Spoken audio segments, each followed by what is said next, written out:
State ப்ராஜெக்டா நாங்க கொண்டு போடுவதாக மாநில அரசு அறிவிச்சிருக்கிறாங்க. நாளைக்கு முதலமைச்சர் அவர்கள் சென்ட்ரல் கவர்மெண்ட் ஃபண்டட் ப்ராஜெக்டா நாங்க கொண்டு போகணும், இது மாநிலத்தினுடைய ப்ராஜெக்ட் இல்ல, சென்ட்ரல் கவர்மெண்ட் ஃபண்டட் ப்ராஜெக்டா நாங்க கொண்டு போகணும் அப்படின்னு சொன்னா இட் ஃபாலோஸ் அ டிஃபரெண்ட் ரூட்டுங்கண்ணா. நம்முடைய மெட்ரோவை பொறுத்தவரை ஒரு விஷயத்தை புரிஞ்சுக்கணும்னா நாங்களும் அதுல தெளிவா இருக்கோம். ஏன்னா இன்னைக்கு பெங்களூர் பாத்தீங்கன்னா மெட்ரோ 3 மெட்ரோ 4 போயிருச்சு. இன்னைக்கு வந்து மெட்ரோ 3 மெட்ரோ 4 15,000 கோடி ரூபாய் ஒதுக்கி இருக்கிறாங்க. மாநில அரசு சில விஷயத்துல இந்த கிரெடிட் யாரு வாங்குறாங்கன்னு பார்க்க கூடாதுங்கண்ணா.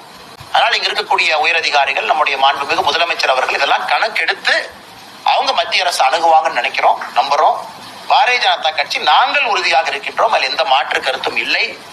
சென்னையை பொறுத்த வரைக்கும் அடிப்படையில மெட்ரோ தேவை. அது மாநில அரசு காசுல வருதா மத்திய அரசு காசுல வருதா, அது ரெண்டாவது. மத்திய அரசு ஃபண்டட் ப்ராஜெக்ட் நீங்க சொல்லுங்க, நாங்களும் உங்களோட கிளம்பி வர்றோம், எல்லாரும் போவோம்.